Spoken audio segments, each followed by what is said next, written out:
Shalom, everyone. Someone asked me the question, why don't we go after the Most High completely in agreement with Him? Well, first of all, many people are ignorant because they were fed disinformation. So they still, for example, they still think they have to keep the Ten Commandments or that they need to earn their way into salvation. Many people are completely deceived, and there are people who are willingly deceived because they don't want to let go of the garbage they were given by the world. Well, for the rest of this video, I want you to imagine something. You have the ability to imagine, so imagine you're walking through a city, but everything's going backwards. People are walking backwards instead of going forward. But not only are they walking backwards, also talking backwards, so you cannot understand what they're saying. Also, the newspapers, everything is going backwards. Can you keep up with such a society? Listen, I'm using this as a metaphor. I don't mean it literally. I mean, I watched on YouTube a while back. There was this guy in Japan, I believe he was from America, and he was walking backwards in Japan through the streets, through the city, and there was a camera filming him. Of course, it was a cameraman also. And later in the studio, they've edited the video and they've reversed the recording. So now on YouTube, when you look at the video, you see the guy walking naturally forward, but the whole city, I mean, the whole population of the city is going backwards. They talk backwards, everything's backwards. Also, the sounds are backwards. It's very weird when you watch the video. You can look for it yourself on YouTube if you want. Though to copyright issues, I'm not going to put the video here and play it for you. Nevertheless, I want you to think about this. If the mindset and the way of thinking, because the way of thinking determines how people behave and what people agree to. So if the way of thinking of someone is backwards, then everything that individual will perceive, he will perceive them backwards also. Look, let's imagine naturally you're walking on the streets. There's traffic around you. If you are walking with someone else, then that someone else has to face the same direction you're walking into. If you're walking towards a supermarket, that means that both have to watch and look in the direction of the supermarket because that's where you're going, right? But what if you are watching in the direction of the supermarket where you're heading? The individual beside you claims he's going in the same direction, but is looking behind him, and he walks backwards to catch up with you. He is not aware of the traffic around him. He cannot see if a car is coming. He cannot see if there's poo on the street. He can't see all of that because his focus is backwards. How long are you going to hold on with such an individual? And imagine he's also using sentences in reverse. See, the Bible says, I believe it's in the book of Amos, it asks the rhetorical question, can two get along? Or can two go together without agree with each other? The allegory I just gave to you of two people walking on the street, one is in reverse, the other is just going naturally, it can't go well for a long time. Maybe a few minutes it will go well, but afterwards there will be frustrations, anger, and there's also traffic on the road, so if only one individual has to look out for danger and the others just in a fantasy world, it's going to get ugly. You see? Now just think about this, What if the world is completely in reverse? I'm talking about the way they see things, the way they perceive things, the way they process things, the way they relate to things. What if it's all backwards? What if the Most High has saved you from the matrix, from the hive mind, and he has delivered you from the programming. How can you expect to catch up with the backward system you were delivered from? Those people in that backward system, they don't want to see that they're going backwards. Let's go deeper. They cannot see they're going backwards because they are programmed, they are conditioned. So if they are conditioned to see backwards as forward, to see darkness as light and light as darkness, then you, who is delivered from that programming, they cannot get along with you. They can have contact with you. They can work with you on the workplace or at school on an assignment, but they cannot hang out with you. Neither can they become yoked with you because look, if you're driving a car, you need to look forward. When you need to look backwards, you have those mirrors at the doors that you can look backwards when needed. But your focus should be on the road in front of you because that's where you're heading, right? What if someone what if someone is driving a car but he keeps looking backwards to his back window, yet he's driving forward? If the police would notice this, they would arrest the man immediately. He may lose his driver's license for a couple of years and he may even end in jail for endangering other people. Or what if someone wants to drive forward, but his car is in reverse? And he asks himself, why am I keep going backwards? I want to go forward. Look, the reason why Jesus said, if you have faith as a mustard seed, you would say to this mountain, be removed there and will obey you because listen, Jesus was basically saying, if you want the mountain to move, that means that you should have a vision or a goal that's beyond the mountain. I'm going to repeat it. If you want a mountain to move, it implies that the mountain is an obstacle to something that's behind the mountain. You want to go somewhere behind the mountain, but the mountain is an obstacle, or let me say, it's a difficulty, and you cannot handle the difficulty on your own terms. Neither the people around you, because sometimes the people around you are unknowingly contributing to the issue. And for you to deal with the issue, it will cause more troubles. So what did Jesus says? When you have faith, that means unconditional reliance and confidence in the Most High and His Word. You agree with His Word and His promises, and you speak His promises into your present, and whatever that difficulty or mountain is, it will move. Even if you don't notice anything happening directly, you activate your faith and you speak. You decree it. You understand this? So, why are you decreeing it? It's because that mountain is not all there is. That mountain may be there, but your vision, your mindset is to go forward. But now, let's imagine another scenario. What if you have people that don't even notice there's a mountain there? They really can't see the mountain. Why? Because they're going backwards. So whatever lies behind the mountain does not exist in their mind. According to them, nothing exists outside behind that mountain. And see, a lot of people are living that way. There are difficulties around them, and according to them, the only thing that's real and pleasant and worth it are those things that are in front of those difficulties. And let's go deeper. Often those difficulties aren't even things that exist, but are only things they've agreed with that exist. Or let me say it again because I don't want you to get confused. Often those difficulties or those mountains don't really exist, but are only constructions they've agreed with that they exist, but they don't really exist. And why did they agree that those things exist but they're not? It's because they don't want to let go of whatever they call heaven or whatever they call life here. So whatever is behind those difficulties, according to them, it's not real. And you see, before you became born again, you were just like that.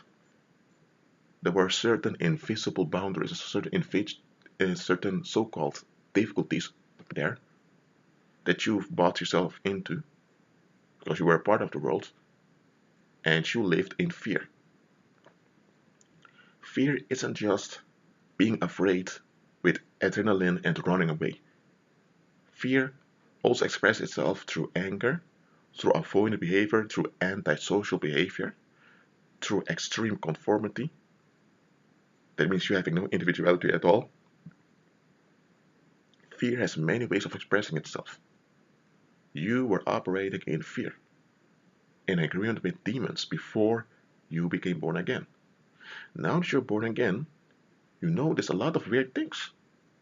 And now, the more you pray, fast, and all of that, the more you become delivered from from the programming. And now you see all those mountains. But instead of doing what the world did, fighting against the mountains, kicking the mountains, or just agreeing with the mountains, you speak to them in faith. You decree and enforce the promise of God. And you'll notice the mountains disappear. Why am I talking about this? It's because, listen, when people's mind is going backwards, they cannot perceive what's in front of them. They can't. Let's give an illustration. Well, let me give an illustration as I often do. Let's say it was the 1920s, 1923, for example. In the USA, people are buying houses, things are going well. And, people experience as if things are going well. But let's say you have a few people in the economy that notice that, hold on a minute. There are a lot of loans being given to folks, and people don't care about loans paying back. I mean, credit is getting out of the banks. This is going to collapse soon. It's a true observation. But the people there who are living backwards, they only are interested in the enjoyments they have today, or their perceived enjoyments, and everything that crosses their mind is not in line with what they are holding on to, they see as the enemy. So when someone says it's going to collapse, they would going to say, you're a conspiracy theorist, you're a fearmonger, get out of here. That individual is silenced. Now, about 5 years later, yes, it was 5 years later, no, it was 6 years later, 1929, yet Black Thursday, the markets collapsed, and many wealthy people became poor. Many lost their homes, they became homeless. Now, we live in 2016, we know how history went. But for those people that lived in the years before Black Thursday, they didn't know Black Thursday was coming. They didn't know how the whole future would unfold. They couldn't. Okay? Nevertheless, if they were watchful, they could have noticed how things would, in which direction things would have gone. They could not have foreseen the Second World War and the Cold War and all of that. No, they couldn't have foreseen all of that, but they could have foreseen that the way things were going in that direction is going to collapse soon. People didn't want to hear it. Let's go to the middle of 1930s. Nazi Germany has risen. But there are a few, and now you have all these developments throughout Europe that were hostile. There must have been people in that time that said, hold on a minute, this ain't right. This is going to erupt into a war again. And other people are saying, get lost, get lost, get lost. You're wicked. You are a fearmonger. You're out of your mind. What happened later? Second World War. Millions died.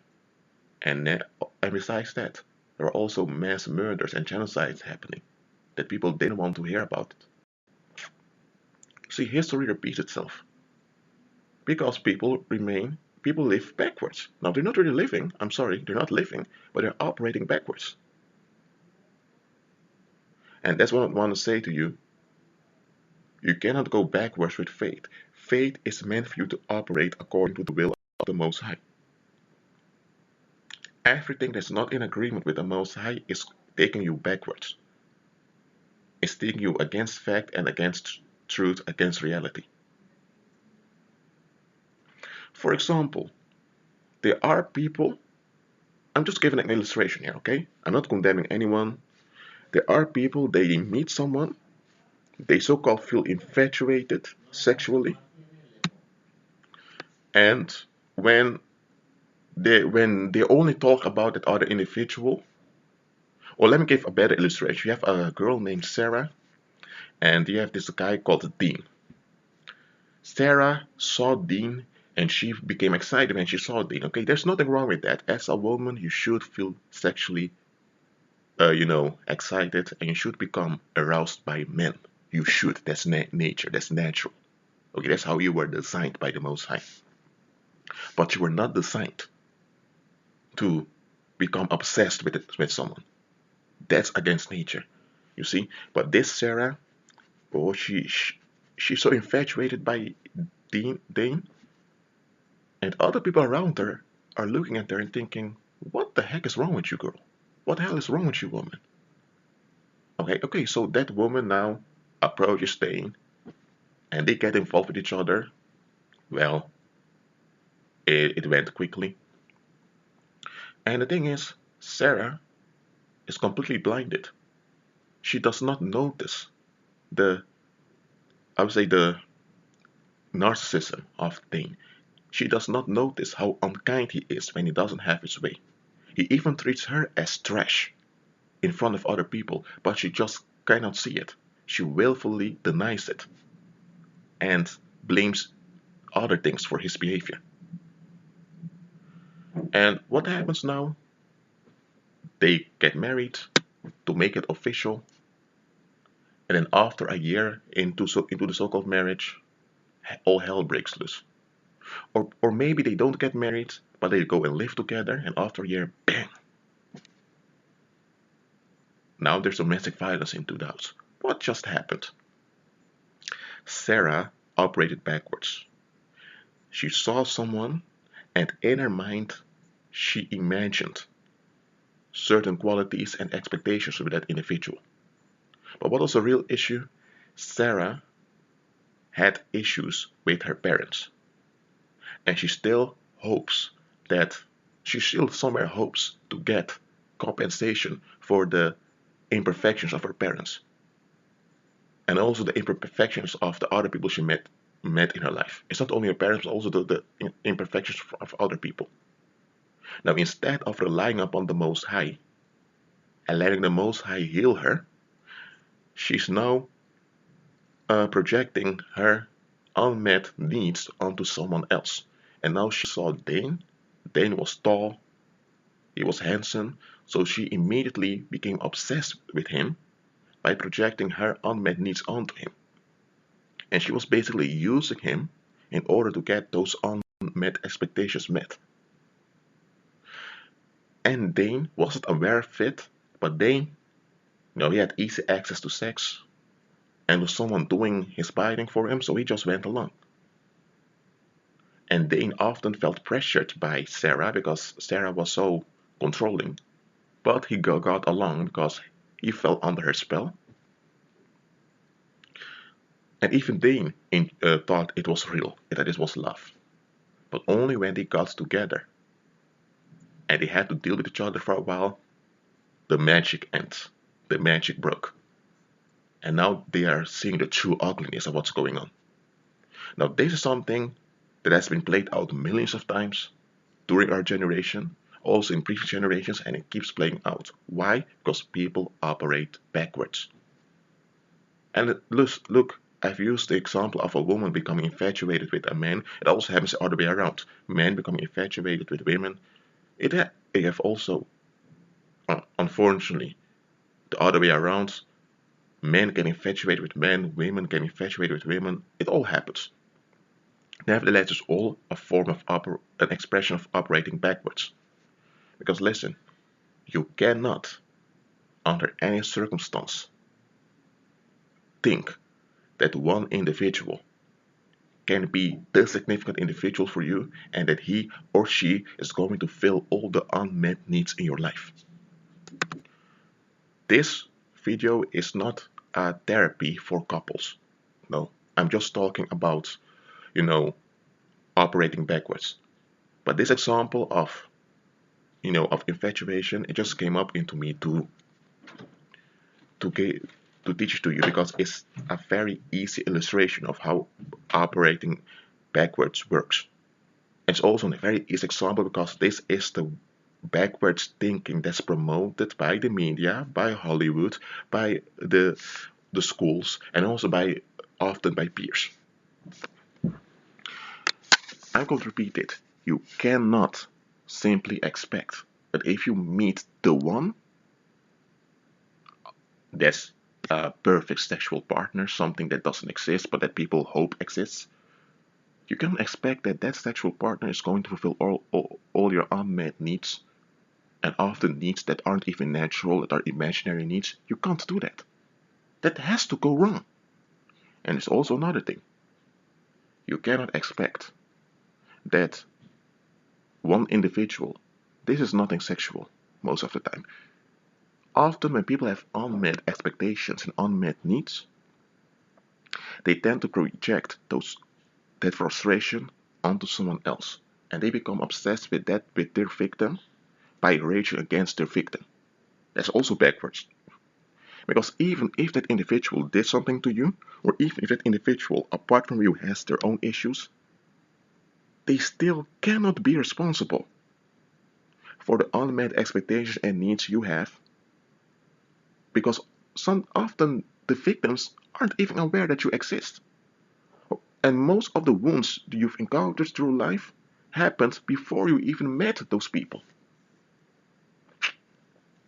And this is another thing. It gets worse. It gets worse.